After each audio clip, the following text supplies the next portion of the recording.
За сайн байцгаана уу манай Quantum Mongolia podcast-ийн шинэ дугаарыг хэлж байна.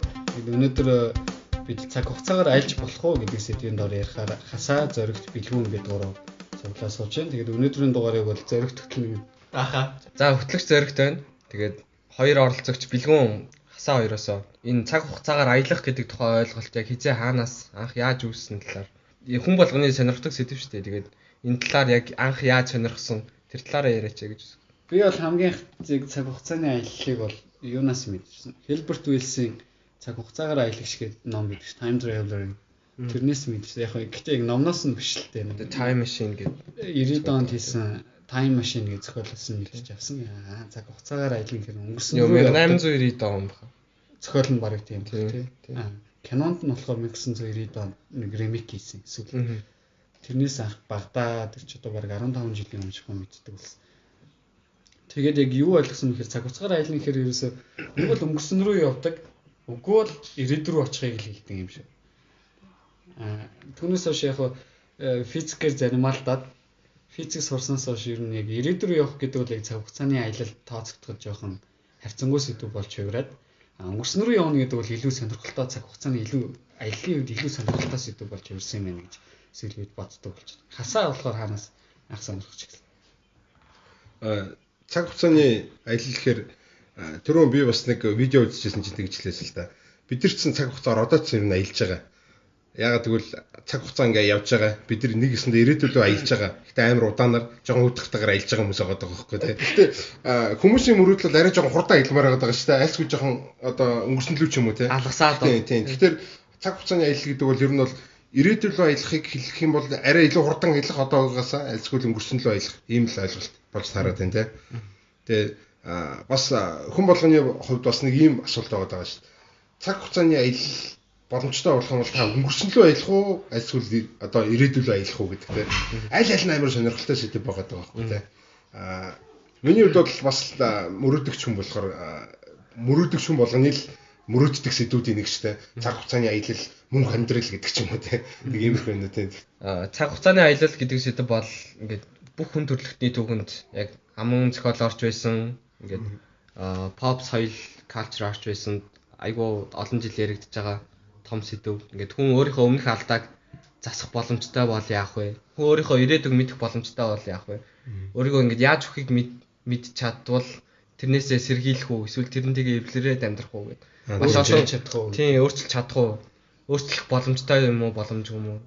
Тийм, энэ ингээд айгуу олон ном зохиол хэвлэгдсэн байдаг. Жишээ нь манай бэлгүүн, жишээ нь Уэлсийн цаг хугацааны машин гэдэг зохиолоор танилцсан гэж байна. Уэлс бол шинжлэх ухааны уран зөгнөлийн төрөлд бол маш том зохиол бүтээлүүдийг төрөвсөн цаг хугацааны машин байна. Атомын зэвсэг байна. Тэр үед байгаагүй шүү дээ. Тэрнээс гадна үл үзэгдэх хүн гэж ном бичсэн. Invisible Man. Тийм, Invisible Man гэх. Кино гардаг мөн үү? Тийм, бас кино. Тэгээд миний санаж байгаас нөгөө сүүл бас нэг дахиад ремейк хийсэн. Хин тоглодог. Том Круз гол дүртэн тоглодог. Тэгээ War of the World дэлхийн дан нэг юм. Харийнхан тэр бас нэг зохиол минийт хийдэг. Тэр бас Уэлсийн зохиол. War of the World гэдэг. Тэр бараг Уэлсийн хамгийн сүүлчийн зохиол баг шүү миний санаж байгаагаар. Цаг хугацааны аяллыг хүн төрөлхтөнд сонирхож ирсэн тухай уран зохиолд уран зөгнөлд оруулж ирсэн тухай иймэрхүү мэдээлэлүүд байна. Тэгвэл одоо онлайн хувьд илүү ярилцъя л да. Физикийн хувьд, компьютерийн хувьд цаг хугацааны аяллалын талаар ямар хөө ингээд донлоод байдаг, ер нь боломжтой юу, зөвшөөрдөг үү, эсэргүүцдэг үү? Ер нь ингээд хүн төрөлхтөн мөрөөдлөө биелүүлэх боломжтой хэсэг талаар физикийн талаас эхлээд яриач.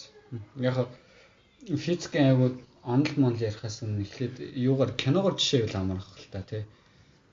Уэлсийн time travel дээр гардагтай адилхан. Одоо хамгийн сүүлийн жишээ чинь юу вэ шүү дээ? Interstellar. Тэрэн дээр чинь бол гол дүрийн залуу бол бараг 90 рүү явж байгаа. Бас нөгөө талаас нь тэр өтний нөхийг ашиглаад өөр галактикт очиод тэнцэн цаг хугацаа дэлхий дээрхээс арай өөр явдаг. Харьцангуй өөр явдаг. Тэгсэн мөртлөө тэр өтний нөхийг бас хэн үүсгэсэн бэ гэдэг асуудал гарч ирдэг. Тэгэхээр тэрийг болохоор кинон дээр бол ирээдүйн хүмүүс технологи ашиглаад үүсгэсэн. Тэгэхээр тэр ирээдүйн хүмүүс өнгөрсөн рүү хандсан тийм технологи бий болгоод бас өнгөрсөн рүү чиглэсэн цаг хугацааны аяллыг бас бий болгосон. Хамгийн бас сонгодог жишээнүүдийн нэг юм байна. Ирээдүйн рүү аялах өнгөрсөн рүү аялах байлгын араас. Яг нь Interstellar киноны нэг давуу тал бол туслах продюсер нь Kip Thorne гэдэг сая өнгөрсөн уржин жил Nokia шагнал авсан агуу том физикч ажилласан. Тэр кинонд гарч байгаа физикийн хуйлууд бол ерөөсөө бараг л 100% наривчлалаа тийм. Accuracy гэдэг л маш үнэн бодит байдалд хамгийн их төгссөн team физиктэй. Тэгэхээр өнгөрсөн рүү ч ирээдүйн рүү ч тэр кинонд бол энэ аялах боломжтой гэдгийг бас Kip Thorne өөрөө цаагаараа харуулад байгаа. Хамгийн шинжлэх ухаанч кино тийм. Хамгийн шинжлэх ухаанч кино гэдэг байгаа шүү дээ. Тийм бас Стивен Хокинг ч бас номон дээр бичсэн мэт үстэй. Өнгөрсөн лөө бид нар бол ер нь аялах боломжгүй. Ирээдүйд бол одоо ирээдүйд ямар нэгэн өнгөрсөн лөө аялдаг машин хийсэн байсан бол ирээдүгээс бидэрт ямар нэгэн мессеж ирэх хэвээр, ямар нэгэн хүн ирэх хэвээр тийм хүн ирээгүй нэ. Гэхдээ нөгөө талаас бас тийм байж болох юм те. Бид нар ирээдүйд хийх боломжтой байсан ч гэсэн хийхийнхээ өмнө тэр машиныг хийхээс өмнө бас чад хийсэн байж байгаа тийм те. Соёл иргэншил мөхцсөн байж юм байна. Тэгээ яг яг логикийн хувьд болохоор ингээд ерөнхийдөө бас нэг батлагч байгаа юм шиг те.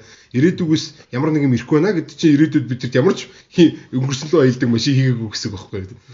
Яг эндээс бас хідэн нөгөө цургал юу гэдэг юм. Хурамч мэдээллийн талаар, мэдээний талаар ярих зүйтэй багтал. Нөгөө ирээдүгээс хүү ирсэн байж болно, ирээдүгээс технологи ирсэн байх боломжтой гэдэг маш олон мэдээллүүд явдаг. Эднэр бол ерөөсөө батлагдаагүй мэдээллүүд байдаг тийм. Шал сонингийн мэдээллүүд. Цоо яриа шиг л байсан. Хэрвээ өнгөрсөн лөө аялах боломж байсан бол та юу хийх байсан бэ? Би л өнгөрсөн рүү аялах байсан гэвэл тэгээд одоо хамгийн фантастикаар бодож үзвэл Эйнштейнтэй уулздаг ч юм уу тийм. Одоо наадах Ньютонтэй уулздаг ч юм уу. Би бол биткойн л авах байсан.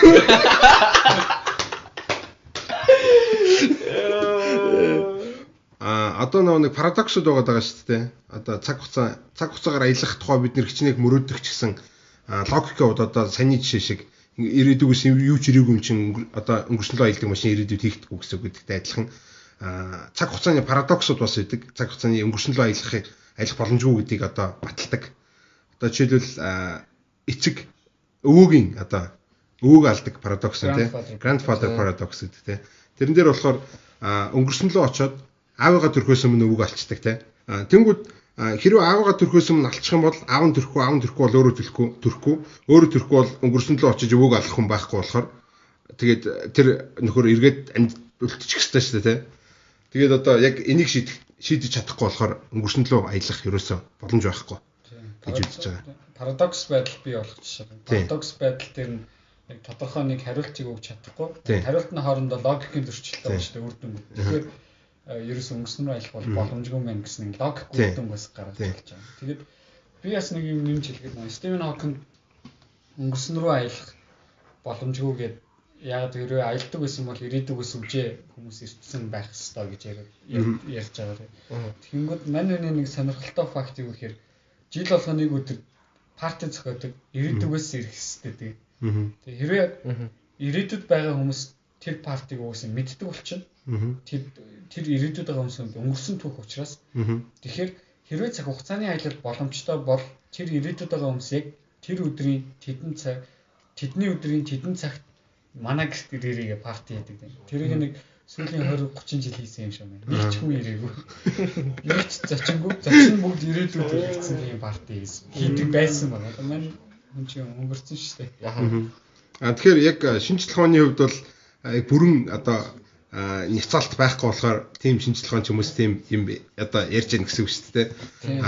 Парадоксын хувьд болохоор одоо зарим талаараа шийдэж болдог те. Одоо жишээлбэл нэг юм параллел универс ч юм уу, параллел ертөнц гээл сонин хүн ойлгохгүй юмнууд яриа л те. Одоо өвөг очоод алчингууд өвөө нь өгцөн байдаг, өөр ертөнц үсчдэг энэ төр гэж байна л те. Одоо кинон дээр жишээ авах юм бол хамгийн тийм парадокс үүсгдэг чинь нөгөө ирээдүрөө бүтсэн. Back to the future. Нөгөө ирээдүйд байдаг нэг хөгшин өвгөний дүр гэдэг шүү дээ. Тэр нэг өөрийн мартыг дээрлэхдэг гэсэн нэг дүрийн ирээдүйд хөлбөр нь хөл бөмбөгийн амар том боцоотой сэтгүүлийн үр дүнлтүүдийг аваад өнгөрсөнд байгаа өөртөө аваачиж өгöd. Тэгээ боцоо тавиулаад маш их мөнгө хочсон байдаг. Тэгсэн чинь өмнөх тэр ирээдүгийн ертөнцөөс Марти Док хоёр буцаад өөрсдийнхөө хувьд одоо цаг руугаа очсон чинь өөр ертөнц бий болсон. Өөр таймлайн бий болсон тийм байдаг. Тэгэхээр тэр бол яг нэг параллел ертөнцийн хамгийн энгийн жишээ бол. Цаг хугацааг өнгөрсөн рүү очиод өөрчилчихэнгүүт өмнөх ирээдүг рүү явах албагүй болчихж байгаа шүү дээ. Тэр ирээдүг ясан мэн дээрээ устгах гэж өнгөрсөн рүү хүн очиж байгаа. Тэгэхээр өөр ертөнцийн тийч бий болгоод шал өөр салаалсан ертөнцийг бий болгоно. Модны мөчрүүд ийш тийш явдаг шиг тийм зүйлийг бий болгож эхэлсэн.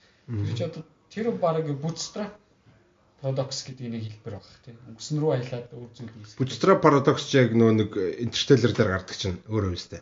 Одоо жишээлбэл bootstrap paradox нь ийм байгаа байхгүй. Нэг нөхөр ийм одоо зүрхний өвчнөд заяа. Тэгээд зүрхний өвчнөр яг үхэхээ өмнө өнгөрсөн лөө ингээ мессеж явуулах ингээд одоо боломж гараад ирдэг өөрт нь. Тэнгүүд өнгөрсөнд ингээд байгаа эрүүл байгаа тий зүрхэн өвдөг байгаа өөртөө тий битгий одоо ингээд одоо шаналхын бол ингээд зүрхчин мод шүү. Тэгээд зүрхчин мод бол үхэн шүү гэд явуулчихж байгаа байхгүй тий. Тэгээд ингээ явуулчих чи нөгөө нэг хүн тэр мессежийг гарснаа битгий шаналаараа тий. Тэнгүүтээ шаналж болохгүй юм байна тий. Шаналвал би үхэх юм байна те. Яна шаналж болохгүй гэдэг шансаар байгаа. Тэгээ зүрхэн муудаад тэнгүүтээ ингээ үхэх өмнө тэгээд бенж жижиг байгаа. Ийм одоо иймэрхүү парадокс лүп үүсэж штэ. Яг нөгөө уран зохиол болон одоо урлагийн хүмүүсийг тэр парадоксуудын сул талуудыг бас харсан байгаа тий. Нэгсэндээ бас цаад философи утгаараа миний бодлоор нөгөө хувь тавилан гэдэг юмыг харуулдаг шүү. Магадгүй тий. Тийм одоо гэхдээ хувь тавилан гэхэр ч одоо тодорхойлгож байгаа хэцүү дээ. Гэхдээ хизээ нэгэн цаг тэр хин нэгэн одоо хамгийн анх одоо хин одоо зүрхчин модул болохгүй шүү гэж бичсэн бэ гэдэг асуулт чинь парадоксын гол юм нөхгүй тий. Одоо хамгийн анх л бичсэн хүн хамгийн буруутай байгаад байдаг. Гэхдээ хамгийн анх бичсэн хүн гэдэг зүйл боломжгүй болчиход байгаа үстэй. Энэ чинь хязгаарг ингээд юу болчихоо. Одоо нөгөө нэг өөртөөгөө гэрлээд өөрийгөө төрүүлээд өөртөө өвлүүлээд өөрөө ингээд эрэхтэй болоод ингэдэг нэг парадокс байгаа гэдэг шүү дээ. Predestination гэдэг. Тийм. За тэгээд нэгэнт юу Interstellar киноны өтний нүхний талаар ярьсных. Өтний нүхний талаар тайлбарлахгүй бол манай нэлээд олон сонсогч бас талаар хангалттай их мэдээлэл байгаа гэж бодож байна. Өтний нүхчин бас өөрөө цаг хугацааны өнгөрсөн лөө аялах боломжийн тухай илэрхийлээд одоо утга агуулгатай болчиход байгаа шүү дээ. Энэ талаар одоо бас шинжлэх ухаанч талаас нь бэлгүүн тариулах бах те. Яг хөө өтний нүх ярихаас өмнө бас жижигхэн сууртай болцгоо байхгүй болох. Эхлээд бол одоо Альберт Эйнштейн гарч ирэхээс өмнө бол ертөнцид ерөөсөө Ньютоны физик буюу классик физик тэр чигтээ захирагддаг. Тэр физик нь яадаг гэхээр зүгээр л цаг хугацаа бүх зүйлд адилхан, бүх хүмүүст адилхан. Наран дээр 3 минут бодлоо хэд дэлхий дээр яг л адилхан 3 минут болдог гэж боддог гэсэн. Эйнштейн гарч ирээд цаг хугацаа гэдэг юм бол тийм биш. Цаг хугацаа гэдэг юм бол хооронд нь харьцуулдаг зүйл юм. Одоо тэмээ ямаа хоёрыг хооронд нь харьцуулж байгаа юм шиг. Ийм ялгаатай зүйл. Наран дээр байгаа хүний хувьд 3 минут өнгөрч байгаа нь дэлхий дээр байгаа хүний хувьд 2 минут өнгөрч байгаа. Хоорондоо юм харьцангуй зүйлээ цаг хугацаа гэдэг. Тэгж явах одоо өөрийн харьцангуй тусгай онолыг тэр үзэл санаан дээрээ суурилж бий болгож байгаа. Улмаар харьцангуй ерөнхий онол нь гарч ирэхдээ яасан бэ гэхээр яг энэ үзэл санааг аваад цаг хугацаа гэдэг бол ерөөсөө хүн болгонд өөр байдаг. Хүн болгон цаг хугацааг өөрөөр туулж болно гэсэн. Хүн болгон цаг хугацааг туулах өөр өөрийн хурдтай гэсэн. Машин одоо нэг замаар одоо гурван машин цугаад нэг замаар явж гин гэж бодъё л да. Тэр нь цаг хугацааны зам гэж төсөөл. Тэгэхэд гурван өөр хурдаар тэр цаг хугацааны замд явж идэг. Тэгэхээр гурлаа нэгнийгээ харахтаа гурван өөр хурдаар өөрийнхөө хурдтай харьцуулж харна шүү дээ. Жишээ нь хасаа миний өөдөөс тэр цаг хугацааны тэнхлийн замын дагуу иржээл би хасааг илүү хурдтай над руу ирж гэнэ гэж. Хасаач ч намайг тэг битүүрийн цаг хугацаа хоорондоо харьцангуй маш хурдтай зурж өнгөрч байна. Тийм үйл явдал болох боломжтой болчихсон. Тэгэхээр Эйнштейн бол цаг хугацаа харьцангуй гэдэг маш одоогийн орчин үеийн онлын физикийн суурийг тавьсан үзлийг бий болгож. Яг тэр үзэл нь өөрөө гэрлийн урдны тогтмол шин чанараас гарч ирсэн. За тэр эсрэг бол дараа нь ярьж болно хэдүүлээ. Харьцангуй онолыг бол маш тавцсан айгүй уран тайлбарлалаа шүү дээ. Тэглээ. Өтний нүх гэдэг ойлголт таанаас гарч ирсэн бэ гэхээр Эйнштейн харьцангуй ерөнхий онолыг бий болгоод тэр харьцангуй ерөнхий онол Эйнштейний тэгштэглүүд гэж маш чухал тэгштэглүүд байна. Тэр бол ерөөсөө ертөнц яаж хөсдөг вэ те? ертөнцид байгаа энэ гариг ертөнц яаж нэгнийгээ тойрч ирэх юм бэ гэдгийг тайлбарладаг зүйл байна. Гэтэл тэр тэгштэглүүдэд өмнө нь Ньютоны тэгштгэл байдгүй байсан хариунууд байна гэсэн. Өмнө нь Ньютоны тэгштгэл боломжгүй байсан тийм өнгөрсөн рүү очих боломжгүй байсан тэр хариунууд нь тэр тэгштгэл гараад ирдэг. Тэд хариунуудын хамгийн том жишээ бол хар нүх. Өөр нэг алдартай хамгийн том жишээ өтний нүх. Хар нүх бол ерөөсөө тэр тэгштгэлийн одоо шийдвүүнийг мууж гэсэн. Тэр тэгштгэл бодогдохгүй байгаа нэг мууж. Өтний нүх гэдэг бол тэр бодогдохгүй байгаа муужтай адилхан гэхдээ өөр физикийг тайлбарладаг юм мууж юм. Тэр нь өөрөө цаг хугацааны аяллыг бий болгочтой. Тэгэхээр өтний нүх гэдэг бол ерөөсөө Эйнштейний тэгштгэл орон зай хувьд чинь одоо өнөөдөр хасаа зөрөгт би дуурав энэ ч подкаст хийгээ сууж байна. Яг энэ өгтөргүүн энэ цэг дээр орон зайн энэ цэг дээр ингэ сууж идэг. Гэтэл энэ ч өтийн нөх үүсгээд яг энэ цэг дээр байгаа цаг хугацааны өчигдрийн цэг рүү холбогддог гэсэн. Өтний нөх гүүр гэж байна. Тэгэхээр анх бол энийг өтний нөх гэдэг байсан. Эйнштейн Розен бриж буюу Эйнштейн Розен Подольскигийн гүүр гэж нэрлэдэг байсан. Ерөөсөө өнгөрсөн рүү ингээд цаг хугацааны өнгөрсөн мож руу явцдаг юм гүүр. Тэгээ яагаад өтний нөх гэж нэрлсэн бэхээр алим биш үү? Алим өттэй болчлоо шүү дээ. Тэгэнгүүт алимны би гадарга дээр нэг цэг авъя л та. Тэр цэг болон яг тэр цэгийн алимны нөгөө гадар дээр эсрэг байгаа нэг цэг биш. Тийшээ би алимны гадаргуугаар явах юм бол их тойрж явна тийм үү? Одоо бөмбөгөөр явах нь тойруу замаар. Тийм их тойруу замаар. Голоор нь нүх ухаад явчих юм бол түнэл ухаад тийм явчих юм бол би илүү хурдан явна шүү дээ. Тэгэхээр өртөөл тэгж алимыг иддэг шүү дээ. Нэг гадраас нөгөө гадар руу голоор нь ингэж явж иддэг. Долоор нь явж иддэг. Тэгэхээр тийм учраас тэрийг яг олон нийтэд тагсан нэрээр өтний нөх гэж нэрлэж байна. Тэгэхээр цаг хугацаагаар өнгөрсөн рүү аялах хамгийн энгийн нэг жишээ бол физикийн боломжтой жишээ байгаа. Өтний нөх гэх. Тэр физикийн боломжтой ч гэсэн яг бодитын манай энэ байгаль дээр тийм ертөнцид тэр яагаад ажиглагдахгүй байгаа ч юм уу? Яагаад харагдахгүй байгаа вэ гэхээр маш жижигхэн квант түвшинд, маш жижигхэн атомын түвшинд маш богино хугацаанд үүсээд тэгээ буцаад хоорондоо таталцаараад хоёр өтний нөхний амсрын хоорондоо таталцаараад алгуулчихдаг гэж үзэж байна. Одоохондоо.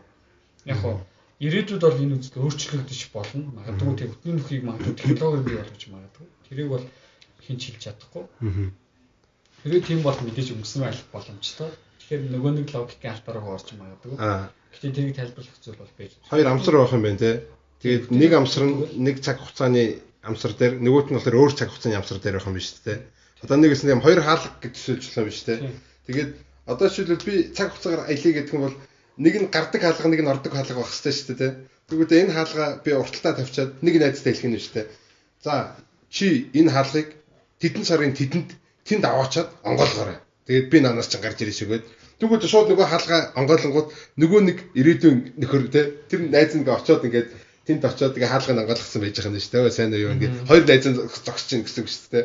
А нөхөр онгойлгоогүй байх юм бол шууд загинж болно шүү дээ. Очиод онгойлгоогүй шүү дээ. Нэг онгойлгооч гээд. Өтний нөхч юм бол яг нэг өнгөрсөн рүү аялах юм гүүрийг бий болгочихж байгаа. Тэрнтэйгээ адилхан өнгөрсөнд байгаа хүний хувьд бол өтний нөх бол ирээд рүү очих гүүр. Шууд эргээд тэргээр орж бас гарч болох юм биш үү? Байгаа хүн тэр өтний нөхийг ашиглаад бас ирээд рүү явчих болно гэсэн. Тэгэхээр харьцангуй ерөнхий онолог зөвшөөрж байгаа цаг хугацааны аяллыг зөвшөөрдөг ганц юм өтний нөх. Тэр нь өөрөө яг л нөгөө уран зохиол кинон дээр гардаг ирээд рүү өнгөрсөн аялах хоёр боломжийг хоёулын юм давхар агуулж идэг зүйл. За цаашдаа тэгээд онол парадокс сөйлжлээд явъя тий. За жишээ нь Зеногийн парадокс ингээд ямар ч парадокст ингээд өөр ингээд субъектийн солиод өөр ингээд парадоксын хувилбар гаргаж ирж болж байгаа байхгүй юу? Хэрвээ харь гаригийн ингээд соёл иргэншил байсан бол аль хэдийнэ бид нартай холбоо тогтоогоод бид нарыг колончлоод ч юм уу яагаад ч ямар нэг байдлаар холбогдох байсан. Гэт хэрвээ хангалттай сайн үрдсэн бол үүнтэй адилхан хэрвээ ирээдүйд цаг хугацааны машиныг бүтээчих юм бол ингээд тэр олон цаг хугацааны машиныг бүтээсэн хэдэн мянган хэдэн сая хүн байх юм тий. Тэргээр аялсан хэдэн хүн байх юм. Тэд нар бүгдээрээ өнгөрсөн тэр чигээрээ ирээдүгөөс ирсэн хүмүүсээр бэлхэх байсан. Гэт одоогоор ямар ч тийм юу байхгүй учраас боломжгүй байна. Одоо нэгэсэндээ бид нар ч гэсэн одоо ирээдүйд өнгөрсөн лөө аялдаг машин зохион бүтээчих юм бол бид нар өнгөрснийг колончлох боломжтой юм биш. Тий, яг нэг тиймэрхүү юм гэж ойлгож болж байгаа байхгүй. Гэхдээ Карл Саган бол ирээдүгээс ирсэн ямар ч ингээд жуулчин, аялагч ингээд биднэрт мэддэхгүйгээр аялаад явж явах байсан боломжтой гэх тиймэрхүү зүйлс мэддэхгүйгээр мэддэгдчих юм бол болохоо байлаа шүү тий. Нөгөө нэг өөр парадокс, өвөгийн парадокс болоод явчихсан. Нөгөө нэг хаусын онол шиг юм болох гэдэг байгаа байхгүй тий. Одоо хэрвээ бүх юм ингээд болдгоороо болдог амар тийм детерминист одоо бүх зүйл ингээд тийм хувь тавилангаараа явагддаг байсан бол тэрийг нэг жоохон эрвээхний дэвлэлтийн төдийл өөрчлөхөд тэнд одоо тэр чигтээ ингээд нураад тэр систем бол ингээд баг эргээд сэгэх боломжгүй нурж байгаатай адилхан болж байгаа. Butterfly effect буюу эрвээхийн нөлөө болчихж байгаа шүү. Тэр өнгөрсөнд байх ёсгүй нэг хүн тэнд очихоор чинь одоо тэнд байсан юм ингээ яг л саний эффект шиг юм болох хэрэгтэй болоод байгаа байхгүй тий. Ирээдүйг тэр чигт нь өөрчлөн гэсэн үг шүү дээ. Эн чинь дөөрөө яг нэг хэлбэршуулаад өвөгийн парадокс болгоод тавьсан байж гэн гэсэн үг шүү дээ. За цаашаа парадоксуудад дэлгэрүүлээ дээрээ. Юу өмнө нь ярьсан тэр одоо bootstrap парадокс шүү дээ. Тэр парадокс чинь бас өөрөө парадокс ордог зүйл байгаа даа байхгүй тий. Яг тэгэхээр одоо жишээлбэл түрүүний нэг өөрөөгөө жирэмслүүлээд одоо өөрөөгөө төрүүлээд тэгээд өөрийгөө өсгөөд ингэж явдаг парадокс шүү дээ. Энд чинь болохоор өөрөө дунд нь одоо цус ойртол болох амар магадaltaй байгаа байхгүй. Цус ойртолт бол одоо нэг эцэг эхээс төрсэн хүүхдүүд хоорондоо цус ойртох магадлал амар өндөртэй байгаа гэвэл нэг гений одоо хүмүүс бол хоорондоо бүр шууд одоо найдвартай цус ойртно гэсэн үг байхгүй. Өөрөөсөө хүүхд гаргаж байгаа юм бол тийм одоо найдвартай цус ойртно гэсэн үг шүү дээ. Цус ойртсон хүн чинь өөрөөгөө одоо ирээдүйд жирэмслүүлэх айлсгүй цаг хугацаагаар аялах ч юм уу ийм боломжгүй болчихно. Айлсгүй нэг удаа бас боломжтой байлаа гэхэд энэ хязгааргүй олон удаа энэ зүйл давтагдж байхад бол айл нэгэн цус ойрч ийн гэсэн үг шүү дээ тийм. Зайлшгүй энэ цус ойртолт бол хизээ нэгэн цаг тэр процессыг таслан зогсооно гэсэн үг шүү дээ тийм. За тэгвэл бас нэг өөр нэг парадокс байгаа. Цаг хугацаагаар нэг эмгэн нэг охинд хурж ирээд юм цаг бэлгэлдэг байхгүй. За тэгээд ингээд би бол ингээд цаг хугацаагаар аялж ирсэн тийм эмгэн тийм. Гээд би чамд энэ цагийг өвлүүлж яах гээд нэг цаг өгдөг байхгүй. Тэгээд тэр охин цагийн ингээд цаг хугацаагаар аялж ирсэн эмгэний бэлэг гээд ингээд хадгалж байж байгаад тэг хөшөрдөг байхгүй. Тэг хөшрөнгүүтээ цаг хугацаагаар өнгөрсөн л явах боломж болдтой.